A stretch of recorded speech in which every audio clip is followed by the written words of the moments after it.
Obiegowa opinia mówi, że na nieruchomościach nigdy nie można stracić, że one chronią przed inflacją, są bezpieczną inwestycją i to wręcz każda nieruchomość. I w tej audycji chciałbym rozwiać pewne mity, powiedzieć kilka prawd, pokazać Wam twarde dane oraz przestrzec Was przed jedną z największych, najpoważniejszych reguł społecznego wpływu, czyli społecznego dowodu słuszności. Po polsku ma to nazwę owczy pęd i niedziałania w ten sposób, bo czasem po prostu można stracić. A jeżeli interesuje Ciebie rynek nieruchomości, inwestowanie, nowe przepisy prawa, subskrybuj mój kanał, pisz nam w komentarzach, o czym chcesz usłyszeć. I ta audycja jest właśnie na podstawie Waszych komentarzy, w których powiedzieliście: a nie zawsze ma Pan rację, kupienie mieszkania i trzymanie go, nie wynajmowanie go jest wspaniałą inwestycją, bo przecież te nieruchomości ostatnio zdrożały i to był ratunek lepszy niż lokata. No to się przekonamy, czy to jest prawda, i pokażę Wam dane też z różnych rynków nieruchomości, żebyśmy mieli świadomość. I w ogóle przestrzegę Was też, słuchajcie, nieruchomości, niektóre zwłaszcza, mieszkania, to niekoniecznie jest to samo co złoto, to jest coś zupełnie innego. No więc przejdźmy po kolei przez to, co się działo kiedyś w Brytanii, co się dzieje w Polsce, jak wyglądają ceny mieszkań z uwzględnieniem inflacji i bez uwzględnienia inflacji, jak to się zmienia. Od razu też wyjaśniam, że zakresy dat na tych wykresach nie zawsze się będą pokrywały, bo po prostu mam dostępne takie wykresy, jakie są. Nie wszystkie dane są dostępne ze wszystkich okresów. I co widzimy na wykresie dotyczącym indeksu cen mieszkań, cen nieruchomości mieszkalnych w Zjednoczonym Królestwie? To są te słupki, a ta kreska taka falowana to jest indeks znowu cen konsumenckich, czyli też jakby pokazanie inflacji. Po tej stronie macie zmiany wartościowe indeksu, ile on wynosił, a po tej stronie są liczbowe dane dotyczące właśnie indeksu CPI. I co po pierwsze widzimy? Te takie tutaj fioletowe kreski, które zaznaczyłem, to są okresy obejmujące, zauważcie, duże odcinki przez wiele lat, kiedy na pewno ktoś, kto kupił na szczycie, nominalnie później mógł sprzedać swoją nieruchomość wyłącznie taniej. Tak wygląda to dla Wielkiej Brytanii. Jak wygląda to dla Polski? No, dla Polski niestety dane o inflacji są przez wiele lat zbierane, natomiast te dane, ten indeks mieszkań przygotowany przez GUS jest krótszy, ale widzimy znowu ten sam okres, kiedy ktoś nie zarabiał, i od razu chcę powiedzieć, jak możecie sobie łatwo przeliczyć to, czy zarobiliście w ogóle, bo wystarczy wziąć wartości indeksu, to na przykład z tymi zielonymi kropkami oznaczone, jedną i drugą, czyli z jakiegoś okresu jego początku i końca, podzielić jedną przez drugą, na przykład tutaj wychodzi stosunek mniej więcej 1,6 wzrost cen konsumenckich, a potem sobie przemnożyć przez to indeks i zobaczyć, jakie to wartości są. I możecie się bardzo zdziwić, ale żebyście nie musieli się męczyć, to przejdę od razu do wykresu, na którym pokazane są wprawdzie ceny ofertowe, ale trend jest dokładnie ten sam, zresztą potem to udowodnię, co w przypatrzeniu na ceny te z transakcji pochodzące.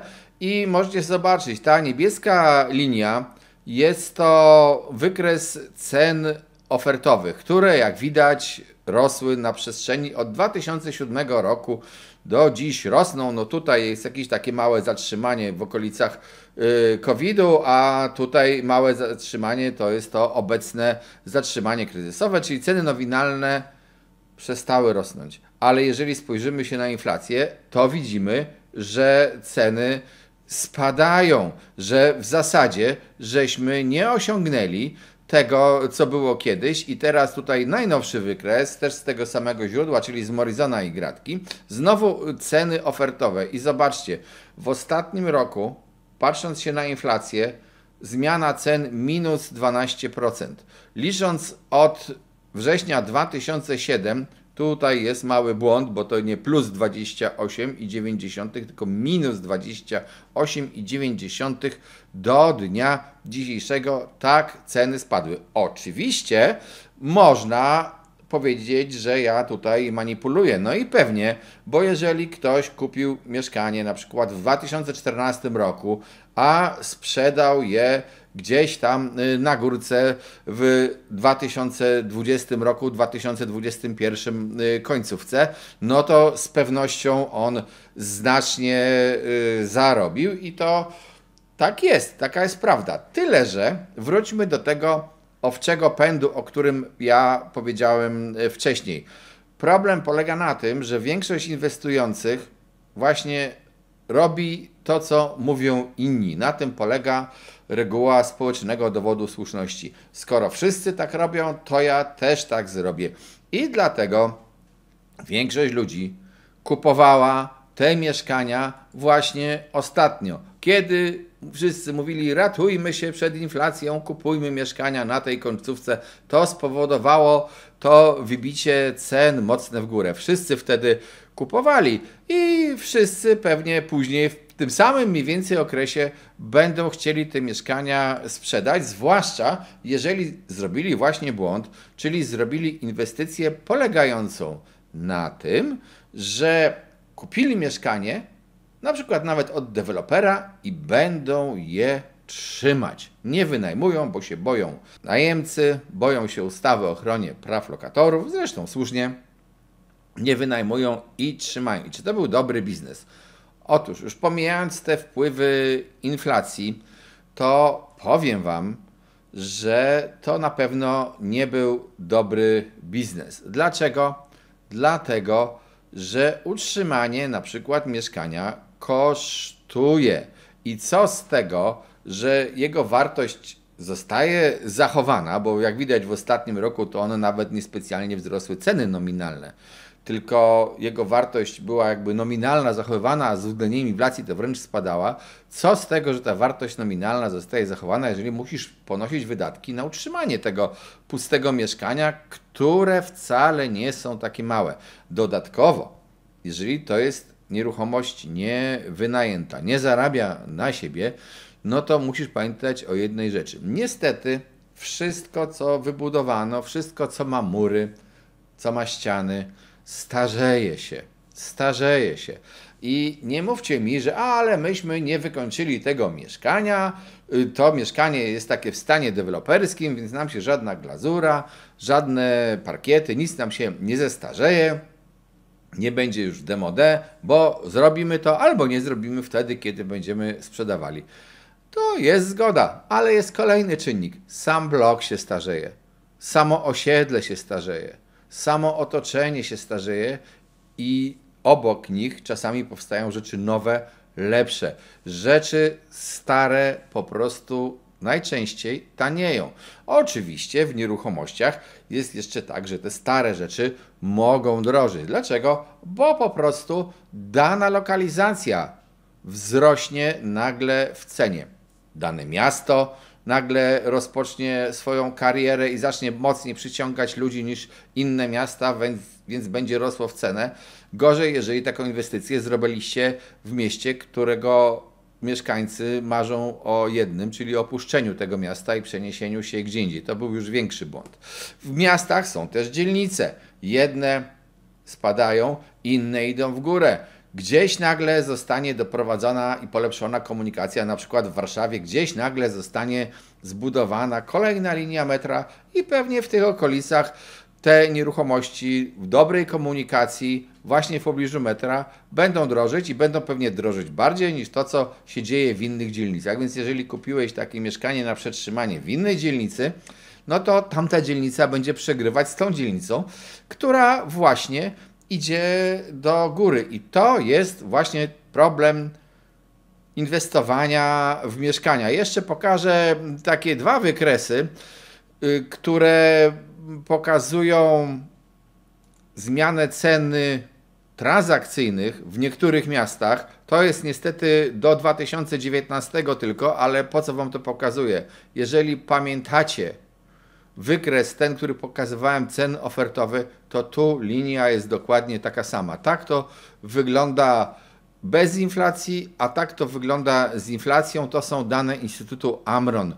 Z cen, podkreślam, transakcyjnych, a nie z cen ofertowych. Zobaczcie, jak długi okres ceny były niższe niż to, za co się takie mieszkanie kupiło. Reasumując, jeżeli chcecie zarabiać na nieruchomościach i wsadzać tam swoje oszczędności, to po pierwsze pamiętajcie, że tą cechą nieruchomości, która ją odróżnia od na przykład inwestycji w złoto, jest to, że nieruchomość może również przynosić dochód. Dochód z czynszu, czy też dochód z dzierżawy danej nieruchomości i dopiero jak dodasz do siebie te dwie inwestycje, czyli tą ochronę teoretycznie kapitału, która, już powiedziałem, jest dość wątpliwa, plus dochody z czynszu czy z dzierżawy, to możesz powiedzieć, że wtedy jesteś w stanie zarabiać na nieruchomości i skoro boisz się ustawy o ochronie praw lokatorów, to pomyśl, czy akurat koniecznie musisz inwestować w mieszkania. Przecież są inne nieruchomości, na których wynajmie czy dzierżawie można zarabiać. Są to jakieś place,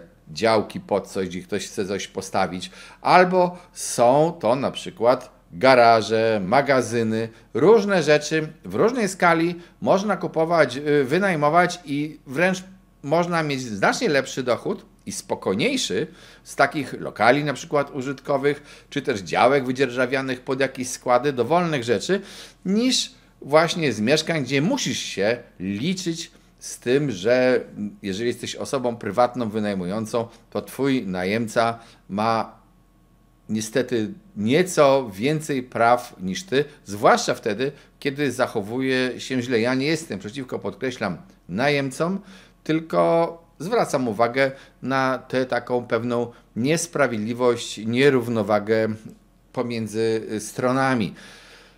Jeszcze raz, żeby podsumować, nie jest prawdą, że mieszkania zawsze drożeją. Nie jest prawdą, że mieszkania są najlepszą nieruchomością przynoszącą dochód. Są inne. Mieszkania są najprostszą. Z posiadaniem mieszkania, niezależnie czy je wynajmujesz, czy nie, wiążą się jakieś koszty, tak czy siak, oraz to, że ponieważ ta nieruchomość ma mury, to ona podlega starzeniu. Wspomniałem o nieruchomości, która ma mury, co oznacza, że są nieruchomości, które murów nie mają i które akurat dość dobrze zachowują swoją wartość w czasie znacznie lepiej niż mieszkania. I są to po prostu grunty, działki. Tyle, że inwestowanie w grunty wymaga dużej znajomości tematu, po prostu żeby się nie naciąć i to przestrzegam przed tym ludzi, którzy są zupełnymi nowicjuszami przed samodzielnym przeprowadzeniem takich transakcji i te grunty właśnie mogą być taką czasami bierną lokatą, która jednak rośnie, choćby dlatego, że gruntów nie produkują, ale tu też trzeba uważać, bo można się po prostu na takiej inwestycji oszukać. W ogóle zarabianie w nieruchomościach nie jest najprostszą rzeczą i dlatego też właśnie najczęściej tracą ci, którzy ulegają temu owczemu pędowi, temu mówieniu: słuchajcie, na nieruchomościach nie można stracić, to zawsze będzie zarobek, my to gwarantujemy, przecież nieruchomości są takie, których nikt nie ukradnie i to jest wszystko dobrze. Wszystko to prawda, nieruchomości trudno ukraść, ale trudno też z nimi uciec przed agresorem. Poza tym nieruchomości w nazwie mają właśnie, że są nieruchome, a ci, którzy chcą je kupić, czyli ludzie, są ruchomi, oni migrują. Lokalizacje jedne raz idą w górę, raz idą w dół. Są miejscowości, które idą z ogólnym trendem krajowym, a są nieruchomości, które idą wbrew temu trendowi krajowemu, czyli albo spadają, albo rosną odwrotnie od tego, co się dzieje. Jeżeli chcesz wiedzieć więcej o rynku nieruchomości, to subskrybuj mój kanał, pisz w komentarzach, o czym chcesz audycję, pisz też swoje uwagi o inwestowaniu. Jeżeli chcesz w ogóle poznać tajniki inwestowania, zapraszam na szkolenia na symen24.pl oraz oczywiście zapraszam do wspierania kanału, bo czasami mamy audycje specjalnie i wyłącznie tylko dla wspierających, a poza tym ci wspierający dostają dostęp do większej ilości treści. Trzymajcie się i inwestujcie w nieruchomości, ale róbcie to po prostu z głową. O to Was proszę, żebyście nie tracili rozsądku ani spokoju, nie poddawali się emocjom podczas inwestowania. To wtedy po prostu nie stracicie. Cześć, trzymajcie się.